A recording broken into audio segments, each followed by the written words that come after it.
Welcome to Becoming is Messy, where we dive deep into the journey of survival, transformation, and everything in between. I'm your host, Meghann Dawson, here to share the honest, unfiltered stories behind my own process of becoming.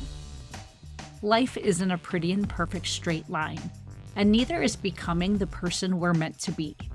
Here, we embrace the ups, the downs, and all the beautiful, chaotic, messy moments that shape who we are. Whether you're in the thick of change or reflecting on past transformations, this space is for real conversations about what it means to grow, stumble, and rise again. So get comfy, settle in, and let's get messy. Welcome back to another episode of Becoming is Messy. Every becoming is messy, as we talk about regularly, and sometimes that translates over to our business journey. Today, we're talking about something that's been on my heart for a while: what it really means to build a business that aligns with your soul. I can't think of a better person to explore that with than someone whose work has helped to shape how I'm showing up in my own business, the amazing Jess Parvin. I first met Jess right here in Madison when I attended her Soulful Selling workshop. I'll be heading to her human design workshop for entrepreneurs later this week because the way that she bridges intuition and business just clicks for me.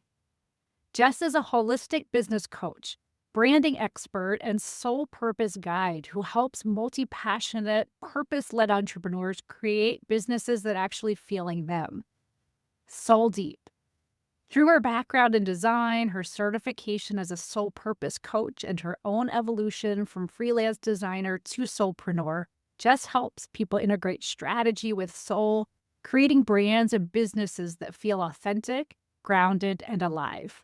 Jess, welcome to Becoming is Messy. I'm so happy to have you join us. I'm so excited to be here, Meghann. Thank you so much. That was like the best intro ever. I want to steal it and put it on my website. Oh my gosh, you got it. I'll send it to you. Yes. So I love that. Happy to hear it. And it's all true. I think your work just instantly resonated with where I'm at in my own soulpreneur journey. And so I'm grateful for you and just really excited to share that with our listeners today. So to get us started, just help us set the stage for today's discussion and talk a little bit about this current season that you're in. A good question. The current season I'm in, I feel like it's a very, I studied Ayurveda years ago, and I would say it's a very Pitta season. Pitta is like action oriented, fire. I'm taking a lot of action in my business, growing things, building things. I really feel like I've hit my stride in a lot of ways as far as getting clear on what it is I do, who I do it for, and how. So that looks like coaching for the most part, coaching female soulpreneurs like yourself who are building really purpose-driven, soul-aligned businesses. And by that, an extension of who we're here to be in this world. Not so interested in business just from a money-making capitalist standpoint. I believe that we are entering a new paradigm. Capitalism is shifting, changing, crumbling probably.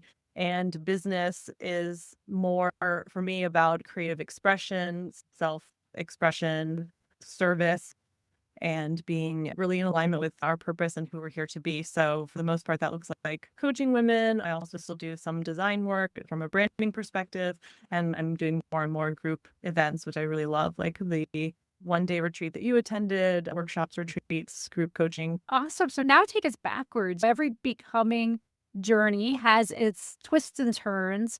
What are some of those in your background that brought you to this moment? Yeah. Oh man, so many. Where to start? So I've been self-employed for about 15 years, more or less. There were a few waitressing gigs in the early days that helped tided me over. But I started with working as a graphic designer. So that's my background and education. I had a corporate job for all of 2 years as a graphic designer, doing photography, websites, branding, and all kinds of things for a clothing company. I got laid off in sort of the end of the recession. I don't know what year that was, 2010 maybe, and really used that as an opportunity to jump into freelancing, which was my gateway to entrepreneurship and to the freedom and flexibility that I really craved. I knew even having that corporate job for those 2 years, I knew that wasn't forever for me. I really didn't jive well with 9 to 5 work hours and 2 weeks vacation a year and all the rules, regulations that come with a job like that. It really felt natural for me to lean into having a flexible schedule. And my husband is a musician. And at the time, he was traveling a lot and touring. And so I also used that as an opportunity to go on the road with him. Freelancing was my gateway to being able to make a living and have that flexibility to work from anywhere. So it was amazing. But I'll say the next twist came a few years later when I had built a really successful freelancing career. I was working a lot and doing too many jobs for too many types of people. I'll say social media, marketing, websites, branding, packaging, you name it. I was saying yes to it. And I really realized that I was about to hit a wall. Even as a manifesting generator in human design, I have that multi-passionate energy and that sacral battery that keeps me going. But even we can hit a wall when we're doing too many things that aren't really aligned. So I realized, and I don't remember now exactly what the steps were, but it was having several projects that I was not excited about, working with clients that I really didn't align with, letting the clients dictate too much of the work, how much I got Mm, paid, when the yeah. deadlines were, the scope of it. And I just really needed to burn things down and rebuild them. So I rebranded. I created more of a business. I feel like I went from a freelancer to a CEO mindset, is how I Yes. say. Yeah. And of course, I worked with a coach at the time. I think that was the first time I worked with a coach to help me get clarity on who I really wanted to work, what I Mhm. really wanted to do. And that was when I first honed in on my ideal client, female soulpreneurs. I don't think I was using that language at the time, but essentially women who are building personal brands, a lot of healers, coaches, therapists, creatives. That was the catalyst for the work I'm doing now, which has in my brain naturally evolved into branding, intense personal process when you're building a personal brand, into coaching, which is a more holistically supportive way of working with women at this point. So thinking of that shift from freelancer to CEO, you've defined what that shift looked like for the type of women you wanted to work with. What did that shift feel like for you? I know there's a lot of women right now that are in that freelance space, that are in that kind of pivot and potentially thinking about being their own business owner. And so I'm just curious what that journey was on your personal development and identity.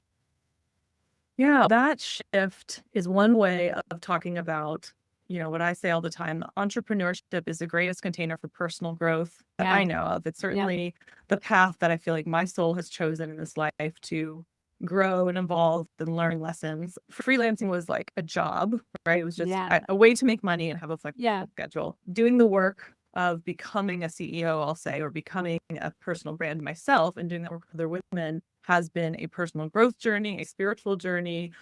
It has caused me to look within myself, find confidence that I didn't have before, find clarity, tap into my intuition. So again, I think this is true for all of us soulpreneurs. We do the work that we want to guide other people through. And sometimes it's alongside of them. Usually it's a little ahead of them, but I didn't realize it at the time, 10 years ago or so. But yes, I was absolutely setting myself up for doing this work with other women. Yeah, it's a longer story, but essentially it was a spiritual journey of finding my sense of purpose, the confidence to be the person I want to be in the world, and then all the things that go along with that, right? Getting clear on my money issues and clearing some of those blocks so that I can charge what I need to charge, and being comfortable being invisible and doing things like interviews and putting my story out online. And there's so much inner work that needs to happen before the outer expression of the business can be solid and sustainable. You referenced human design and the fact that you're a manifesting generator, I believe. For listeners that aren't familiar with human design, can you give us just a little overview, a short kind of description of what that is and how you see that applicable in the soulpreneur work? Yeah. So I will say, going back to my spiritual personal growth business journey over the last 10 years or so, there are a lot of tools that I've used. Having coaches has been invaluable. therapy, retreats. And then there are tools like astrology, I'm a huge fan of, and human design really fell into my lap. I think in 2019, when I was working with one of my coaches who was starting to use it. And it made so much sense because it was like an amalgamation of several of the other systems that I was interested in or had heard about. It brings in astrology, the chakra system, I Ching from China, quantum physics. So it's a nice synthesis, a hybrid of all of these things that is fairly clear and easy to understand, I think, more so than a lot of these tools. So for many reasons, I felt like it was a great tool. It was like the tool for me, at first for my personal journey, of course, and then later for working with clients. But as far as from a business perspective, it felt like the tool because it really speaks about how our energy is used in the world. They call it your body graph chart. Your human design chart is created based on the astrological data of when you were born and when you were designed, which is about 3 months before you were born. So similar to astrology, it takes into account the position of all of the planets, but it creates this body graph chart, which is often called your unique energetic blueprint. So it's really like a snapshot of how our energy is meant to be in this world. And for me, that was a revelation because it gives us that insight into what our energy is supposed to look like. Like as a Manny Jen, for example, I'm supposed to be multi-passionate and have multiple things happening at the same time. And that's one of the many things that was very validating for me to go from thinking I'm flaky and scatterbrained or I have too much, I'm too much, to this is how my energy is meant to be. I just need to figure out how to harness it in the most productive way possible. And so it's a system that was created only about 35 years ago by a man who channeled it. And it's really been added to and expanded by hundreds, thousands of people since then. A lot of people are using it. So yeah, again, from a business perspective, it speaks really directly to our purpose. There's a few parts of our chart that really tell us how our purpose is meant to look, the life theme that we're walking, the path that we're walking. And I always preface my work in human design with, this is not meant to put you in a box. This is meant to be validating, clarifying, give you a jumping off point for deeper conversations about who you are, how you're showing up in the world, and how conditioning might be clouding how you're showing up in the world. Again, we have this snapshot of who we're meant to be. And of course, throughout our lives, we all take on lots of conditioning through culture, our family experiences that we have. And that's really interesting for me from a coaching perspective to dive in with people.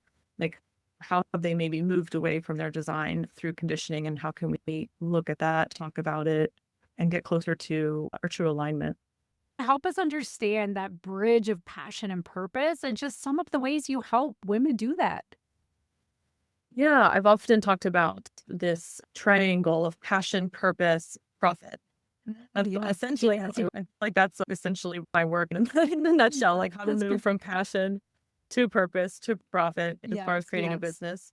It all starts with what we're passionate about. Certainly, if I were to work with somebody who didn't know what they wanted to do exactly in their business, we would start with passion because that's like the fire that ignites the purpose.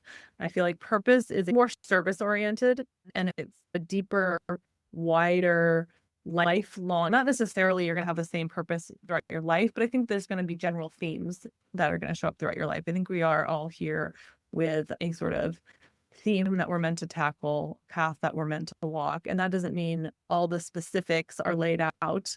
I think it can look a million different ways because humans are all unique and different and our experiences are all unique and different. But yeah, identifying your passion is a really great starting point if you are interested in creating more purpose in your life or having a business that an expression of that purpose. For me, when I really think about my journey, a few passions were the catalyst probably for my business. It started, I think, with travel as a passion because that's why I was eager to jump into freelancing because I just wanted to have flexibility to be able to travel and not be limited to where I could work from. And that's web design and design work was really appealing to me in the first place. And then it became passion for, ironically, my passion is helping other people discover their purpose. I learned that over years of working with lots of different people and eventually getting into coaching. But that's really the fire that drives the work that I do. It's not so much about business. It's business as an expression of our passion and purpose and a way to create a sustainable lifestyle through that. Oh, I think that's such a great clarification. I love that definition of the work that you do. We could all get to that point where we're able to identify that and make profit. What a better world we can all contribute to. Absolutely. That's the goal. Yeah. So I think now thinking a little bit more tactical, you've talked about adopting an experimental mindset. And so in this work, there is maybe some road bumps of potential failure inevitably showing up, and you might not get it fully exactly right out of the gate. And with that, thinking of the women that you work with, I think that stick to itiveness is the hard part of this. And as somebody that's helping support women on this journey, what are some tips that you have? What are some thoughts that you have about that aspect of being a soulpreneur? Absolutely. This is the work that I do with people 90% of the time. If I had to say anything was the most important part of creating a sustainable business, it would be consistency and commitment. You Yep. have to be committed. That doesn't mean you have to know exactly what it's going to look like. And this is where experimentation comes in, because I often meet with people who think that they have absolute clarity around the vision. But what I always say is we don't actually know step 10 until we take step 1 and 2. So we have to trust and be in that experimental mindset of taking the next step, gathering the evidence, going back to the drawing board when something's not working. Failure is just expectations that weren't met. It's just not working the way you wanted it to, which doesn't necessarily mean it failed. If you take the experimental mindset, if you think about this as like a science lab, of course there's going to be quote unquote failure, but that's just data to bring back to the drawing board, as I say, to look over, to tweak, refine, change, pivot. And that is essentially the soulpreneur path in a nutshell. So if you're really uncomfortable with experimentation and failure, you probably will give up, or you're going to have to do a lot of personal work to get past that. And that's why I think working with a coach or somebody who can hold that safe container for you over time. And nowadays I'm working with clients generally 6 months to a year. And it takes that time to run the experiment, to get the evidence, to take action, to come back, to look at the blocks and things that are holding you back, to have somebody else hold that space, to feel safe to experiment in, to get feedback that's constructive, to all the things, right? To work through what's coming up for you. So that's my advice, is work with somebody who's been there, who can hold that space for you and really remind you that it takes time, that you're doing the work. Even if you don't have the experience that you expected, even if your expectations aren't met, every step counts. It's going to be what you wanted or better, as long as you stay consistent and committed. Yes. I think for my own journey, I'm only since January launching my business. And I think that every day at this point, I'm celebrating those little, what I call hugs from the universe, when just this little feel like something shows up to show that I'm on the right path. Could be just a testimonial from somebody. It could be an invitation to be a guest on a podcast, just something that kind of comes in from the universe that's, yep, you're on the right path. Have you hit all of your milestones on the exact time that you've said nope? Or some of them I've had to change totally altogether. But at the end of the day, for me, it's wow, celebrating those little wins has been just so huge for me. Wondering for your vantage point with your own business, what are some of the daily practices that you have to help ground yourself in that stick-to-itiveness to keep going, even when things have to pivot on your end?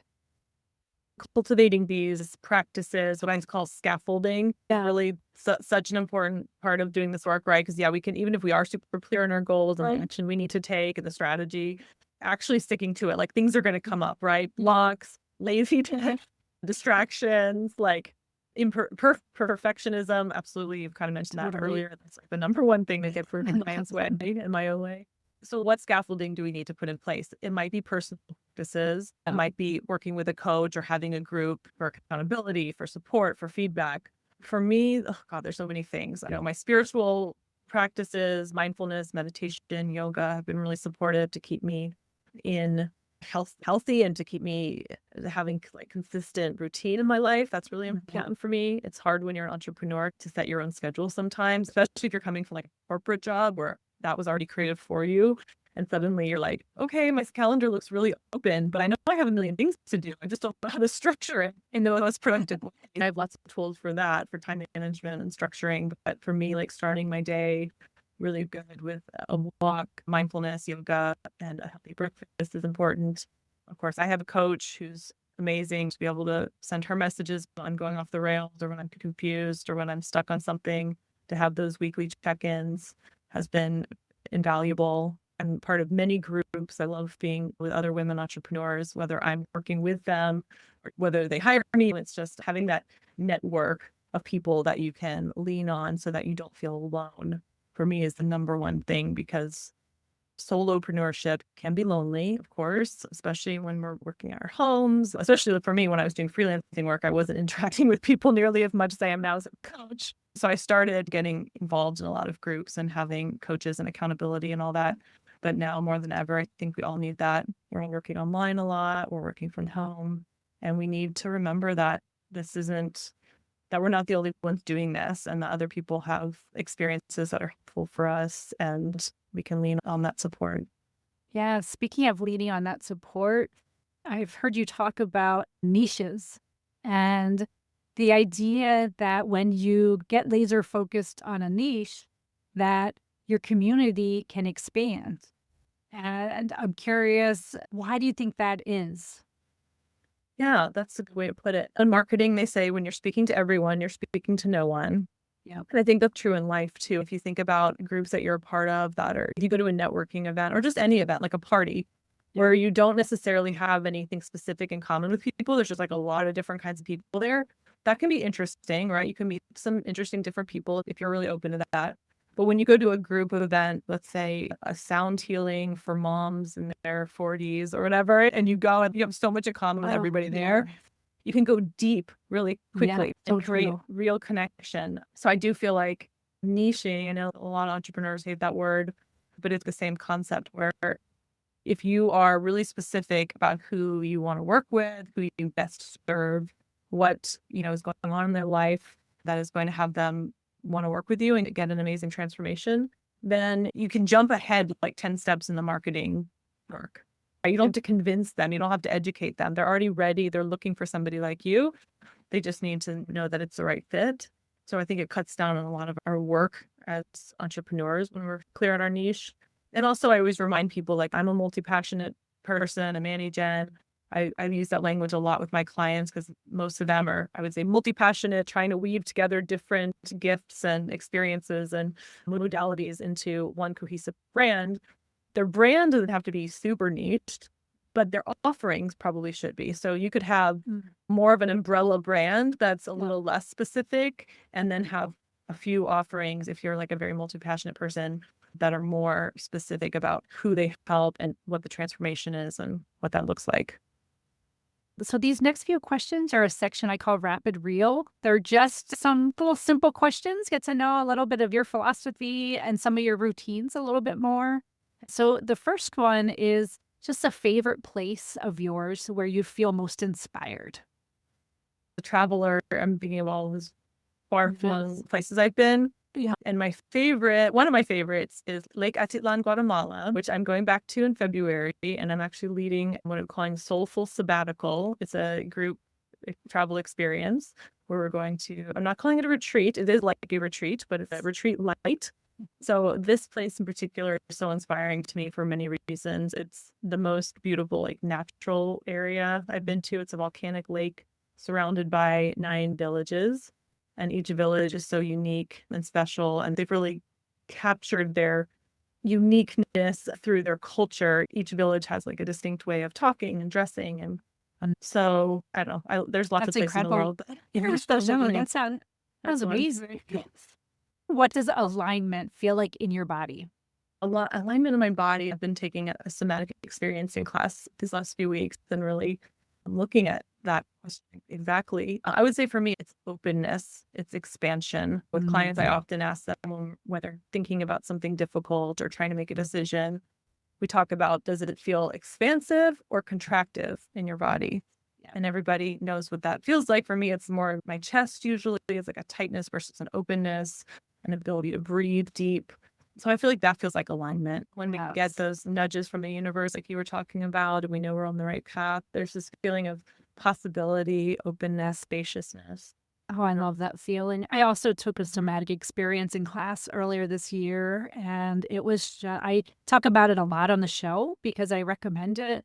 It was new to me, and the practices from that have been really incredible, as well as what you described with the sound bath, being amongst others that were interested in learning that practice. The energy among that group was really a sacred place, and so I'm excited that you're experiencing that right now. Yeah, and it's all part of the work we do, right? As Of a course. solopreneur, I always say like our energy is part of keeping our energy clean or Yes. expansive is like such an important part of our work. So doing all of these practices, finding what helps you and works for you, to be in your body, to be present, to feel expansive, to feel confident, like it's all so important and so connected and absolutely part of Much. And business. I feel like it comes through loud in your work because I feel like here's another question related to your energy. I think this is the last one I have, but I feel like let's keep going down that vein. And what is a song that you turn to raise your frequency?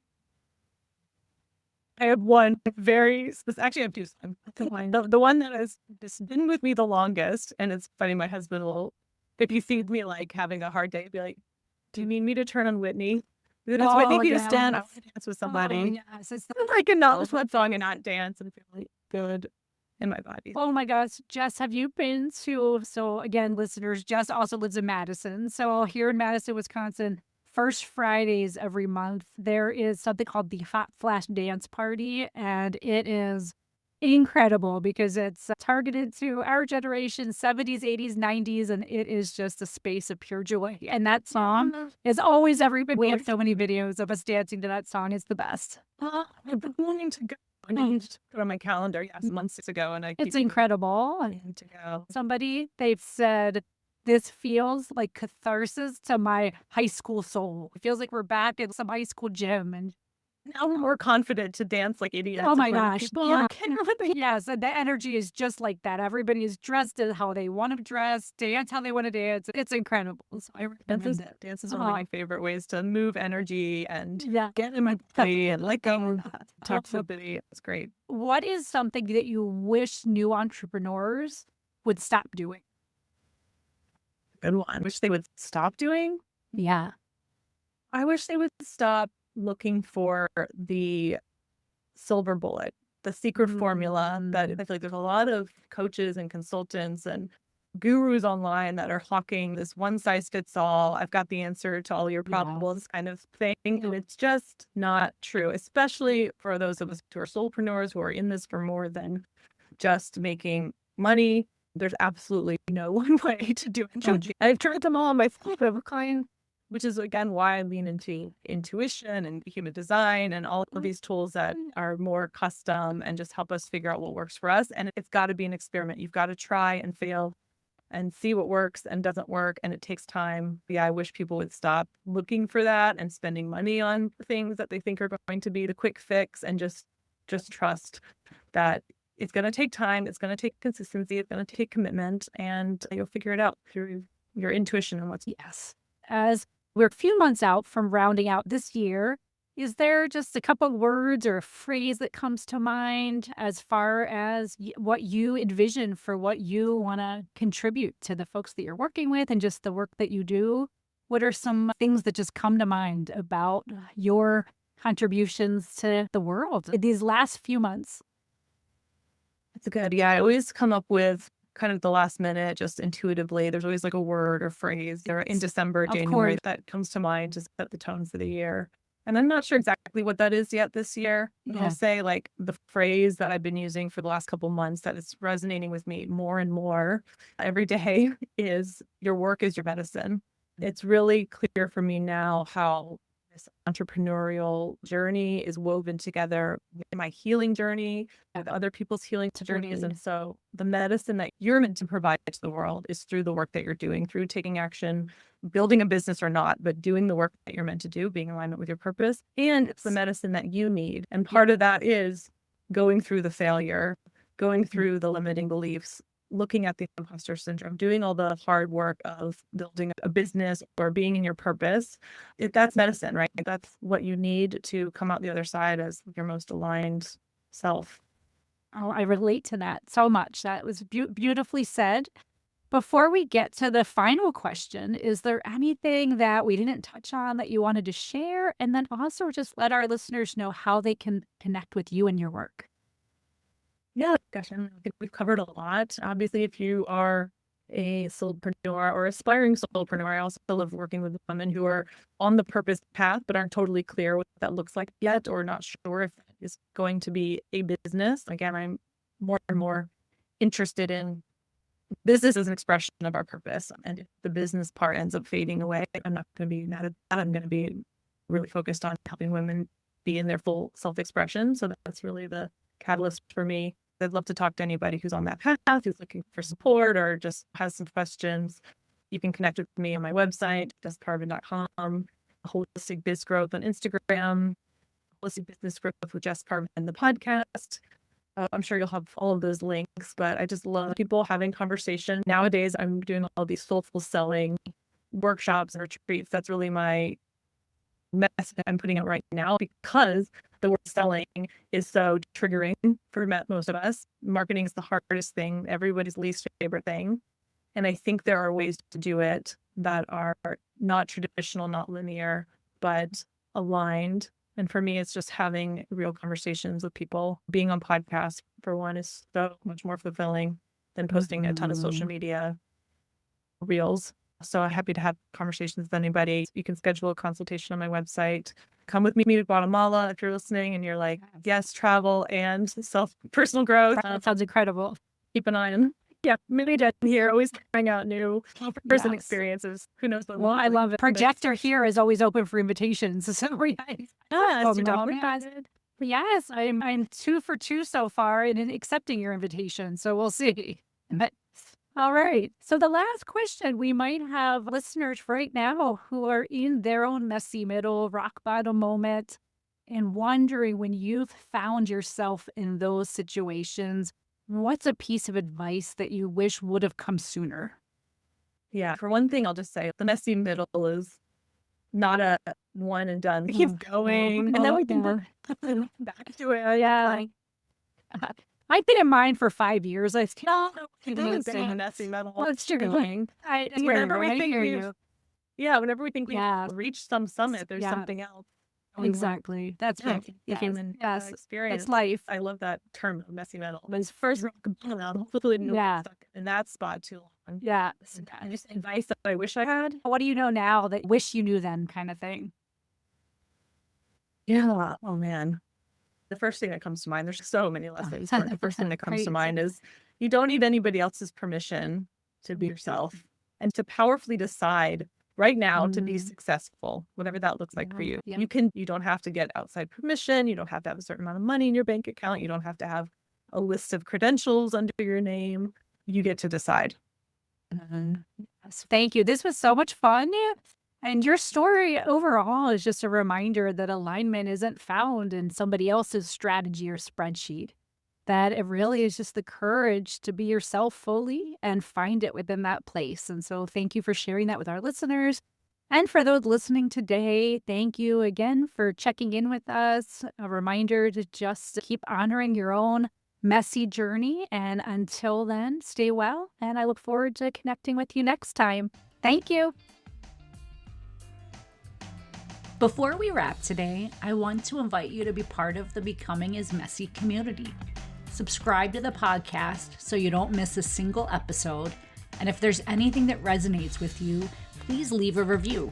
Your feedback means the world to me, and it helps other people find this community. Follow me on social media.